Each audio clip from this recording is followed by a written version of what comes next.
103 years since it was born. I had to give a history of this country, and the history is history. History has chapters, painful chapters, wonderful chapters, but it is history. When I said, when Jan van Riebeeck landed in the Western Cape, our problems began, is a historic fact.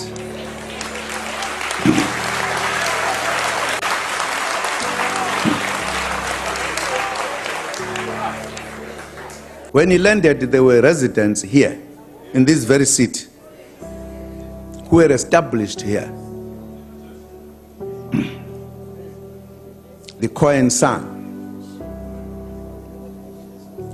they were living here, and they welcomed him warmly. And he established himself. They were together.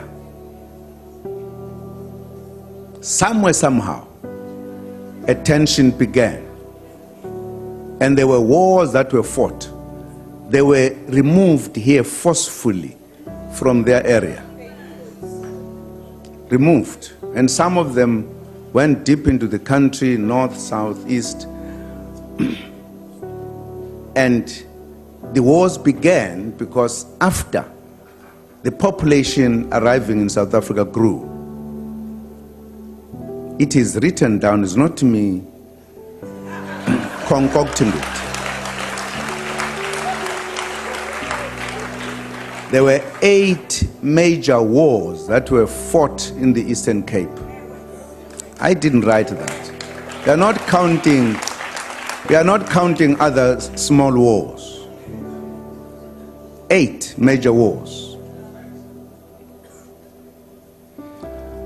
There was a great track from here when there was a quarrel between the Afrikaners and the British. As a history of this country, there was an establishment of 4 republics, 2 belonging to the British, 2 belonging to the Afrikaners. When all of this was done, the blacks were not consulted. Even the establishment of the republics. The Zulus fought the British. And the major one was at Isandlwana.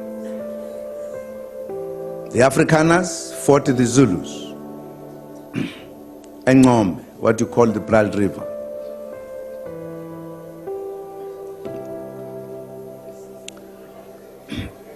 And the British, the Afrikaners discovered, as they call it, the discovery, they actually came across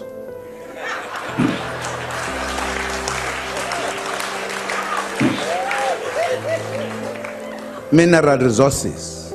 And the British heard this, and they vowed to defeat the Afrikaners. And there was an Anglo-Boer war.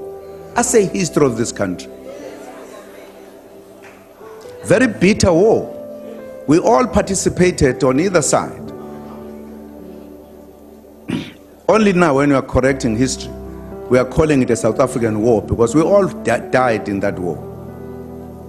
At the end of that war, the English-speaking and the Afrikaners met to negotiate and agreed the 4 republics should be combined, and took very important decisions. Where will the parliament be as part of compromises? It will be in Cape Town. Where will the administrative city, Pretoria? Where will be the judiciary? Orange Free State in Bloemfontein. And one of the decisions, when these 2 met, was that you will have, therefore, a union of South Africa. The government, who should be elected at all times, but the black people would not participate in that process.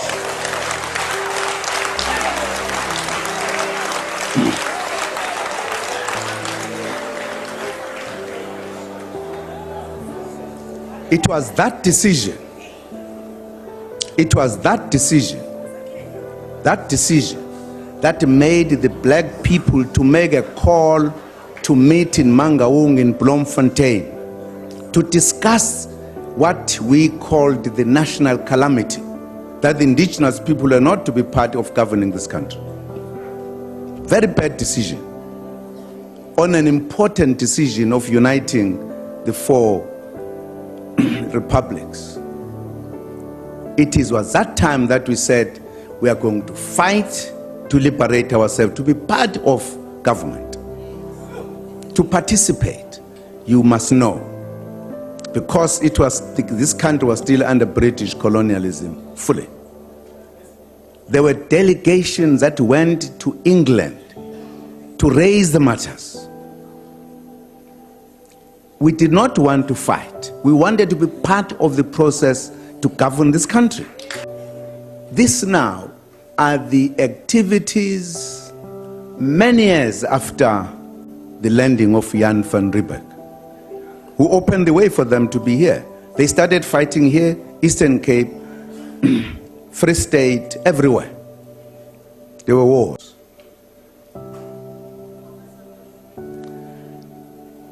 And again, after many years, we said, but what type of a country do we want? Because we must be clear, if we say we want a non-racial South Africa, what are we talking about? That's why the meeting in 1955, wherein everyone in this South Africa, including government, was invited to say what type of a country do we want. And that's why the Freedom Charter is important, because that's when we molded this country we have today. A democratic, prosperous country.